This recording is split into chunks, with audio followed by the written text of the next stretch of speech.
1 Kasım itibariyle aile hekimliğinde yeni bir sözleşme yönetmeliği yayınlandı.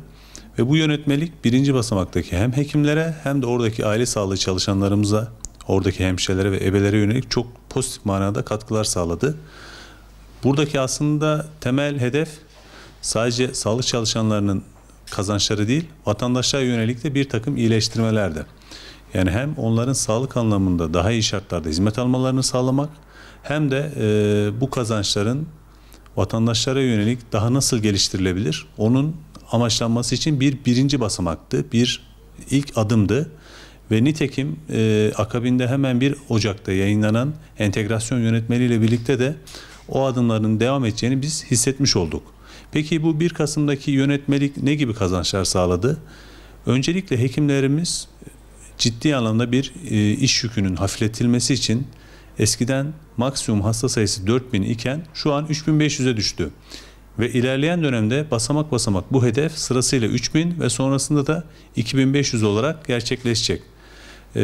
Eskiden örnek veriyorum, bir hekim bir hastasına 10 dakika vakit ayırabiliyorken yeni hasta sayısının düşmesiyle birlikte o vakit 15 dakikaya 20 dakikaya çıkabilecek. Bu sayede hem onunla daha ilgilenebilecek hem de ikinci basamakta hastanelerde gitmeden birinci basamakta birçok sağlık sorununu, yani basit anlamıyla işte otittir, konjüktivittir, diyabetin takibi ve izlemidir, hipertansiyonun takibi ve izlemidir.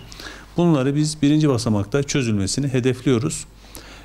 Bunu yaparken de hekimlerimize pozitif manada ciddi anlamda bir ekonomik ek getiri sağlamış oldu. O sözleşme yönetmeliğiyle birlikte bakanlığımız eskiden sadece muayene sayısına göre bir pozitif performans alırken artık sadece muayene sayısı değil, oradaki kazancını sürdürmekle, yani onu korumakla birlikte ekstra işte kronik hastalık taramalarından gelen bir ek gelir.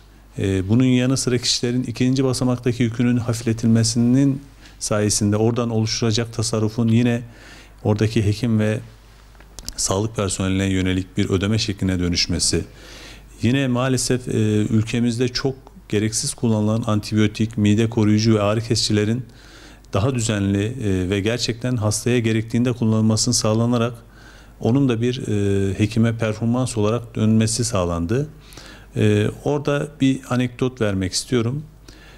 OECD ülkeleri içerisinde Türkiye'nin antibiyotik kullanım oranı herhangi bir OECD ülkesinin kullanımının 2,5 katı. Yani bu sonrasında bize çok ciddi manada sorunlar yaratabiliyor. Biliyorsunuz oradaki bakteriler gereksiz antibiyotik kullanımında bir sonraki kullanımda direnç kazanabiliyorlar. Ve sonrasında Allah korusun bir yoğun bakıma düştüğünüzde veya basit bir enfeksiyon geliştiğinde daha önce kullanmış olduğunuz antibiyotik işe yaramayabiliyor. Bunun önüne geçilmesi için de antibiyotik kullanımının akılcı antibiyotik kullanımına dönüşmesi lazım. Diğer taraftan mide koruyucu ve ağrı kesicilerin de birçok yan etkisinin olduğunu biliyoruz. Hele hele mide koruyucuların kanserle ilişkilendirilmesi patolojik olarak ispatlandı. Bunun önüne geçmek adına da orada gereksiz bu ilaçların kullanımının önüne geçmek adına bakanlığımız sözleşme yönetmeliğinde bunlara yönelik bir teşvik kalemi açıkladı. Hekim orada hastasını o ilacı kullanmaması gerektiğine ikna ederek gerçekten ihtiyacı varsa da yazarak bunun da önüne geçmeyerek çünkü oradaki yönetmelik bizzat şu şekilde: eğer bir önceki yıl yazdığı oranda veya onun daha altında antibiyotik yazarsa teşvik kaleminden faydalanabiliyor. Sadece daha fazla veya işte OECD ülke ortalamasının %10'unun daha altında yazarsa yine aslında bu teşvikten faydalanmasını sağlıyoruz. Yani orada temel amacımız ilk etapta mevcut yazılan antibiyotik sayısını koruyabilmek, muhafaza etmek, daha fazla arttırmamak. Sonrasında da ilerleyen hedeflerde zaten OECD ülkesine o aynı ortalamada bir antibiyotik kullanımını hedefliyor bakanlık. Bunun yanı sıra hasta memnuniyeti orada söz konusu. Burada da aslında bazı hekimlerimizin ödüllendirilmesi söz konusu. Gerçekten bazı hekimler hasta iletişimini çok iyi sağlayabiliyorlar. Bunlara yönelik de ek, küçük de olsa bir teşvik kalemi ayrılmış. Maalesef sosyal medyada vesaire bu biraz çarpıtıldı. Onu o gözle değil de sadece oradaki hekimlerimizin ödüllendirilmesi gözüyle bakarsak yani diğer hekimlerimizin de iletişiminin daha iyi olmasını sağlayacak bir adım olarak ben görüyorum bunu. Hemen akabinde 1 Ocak'taki yayınlanan yönetmelik de zaten aslında 1 Kasım'daki yönetmeliğin neleri hedeflediğini bize göstermiş oldu. Orada ciddi manada bir kronik hastalık taramalarının hekime olan kazancı söz konusuydu.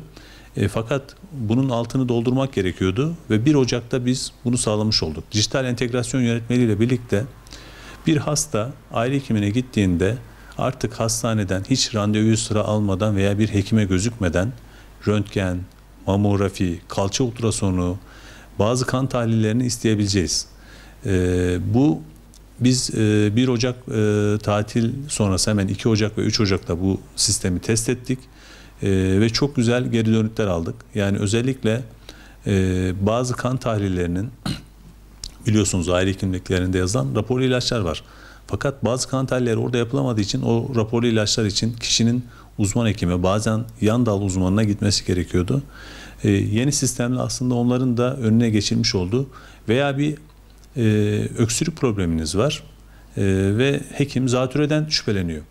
Bunu sadece dinleyerek anlayamayabilirsiniz veya hekim başka şeyleri ekarte etmek isteyebilir. Bunun için eskiden işte acile, kulak, burun, boğaza, dahiliyeye yönlendirirken artık direkt kişi kendisi hekim herhangi yakın bir yerden göğüs grafisi talebinde bulunup gerekli notu düşüp sonrasında da oradaki uzman hekimin yazacağı cevabı görebilecekler. Yani hem bir iletişim entegrasyonu sağlanmış oldu hem de hastane imkanlarının 1. basamağa da devredilmesi gibi bir olanak sağlandı. Orada 1 Ocak'taki entegrasyonda en önemli hususlardan bir tanesi de 1. basamaktaki aile hekimlerinin öncelikli olarak hastanelerden randevu alabilmesi. Bu çok çok önemli ve ben ileride bunun çok yaygınlaşacağını düşünüyorum. Vatandaşlarımızın bunu çok tercih edeceğini düşünüyorum. Çünkü orada şu an %10'luk bir kota ayrıldı. MHRS'deki %10'luk kota aile hekimlerine tahsis edildi. Aile hekimliği ihtiyaç gördüğü halde, örnek veriyorum, bir cilt lezyonu var. Onu bir dermatologun görmesini istiyor. Ona da danışılması gerektiğini düşünüyor. Normal şartlarda MHRS'den daha uzun sürede randevu alabilecekken aile hekimi hemen akabinde çok hızlı bir şekilde ona ayrılan kontenjandan bu randevuyu alabiliyor ve ilgili hekime not düşebiliyor. Sonrasında da o hekime gittiğinde hasta muayene edip tedavisini düzenledikten sonra yine eğer aile hekiminin görmesini istediği bir not varsa sisteme işliyor ve her iki 1. basamak ve 2. basamak sistemi tam anlamıyla bir entegrasyon sağlamış oluyor. Bu çok ciddi manada bir kazanç ve gerçekten sağlıktaki o 1. basamak, 2. basamak ve 3. basamak sistemin düzgün, tam manada, faal manada işlemesi için gerekli bir adımdı. Ben daha da gelişeceğini, bu %10'luk kontenjanın daha da arttırılacağını düşünüyorum. Çünkü en nihayetinde bizim bakanlığımızın adı Sağlık Bakanlığı. Ben yeni Sağlık Bakanımızın özellikle sahadan gelmesi, yıllarca bu konulara özen göstermesi ve sahayı bilen birisi olması hasebiyle gelecek adına çok ümitliyim. Çünkü sahadaki birçok sorunu zaten biliyordu. Bazı şeylerin revizyonu gerekiyor. 1. basamak sağlık sistemi şu an o revizyona ihtiyaç duyuyordu.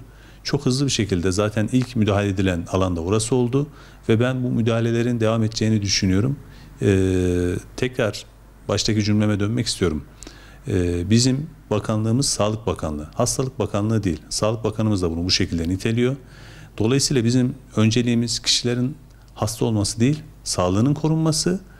Hasta olacaksa da öncesinde tedbir alarak, taramalar yaparak bunu en az zayiatla, en az zararla nasıl önleyebiliriz?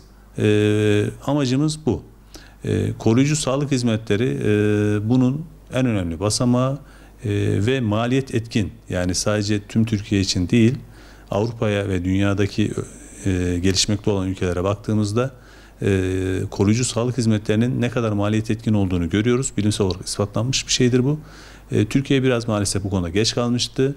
Hızlı bir şekilde adımlar atıldı. Ben çok kısa bir sürede de etkisinin olacağını düşünüyorum.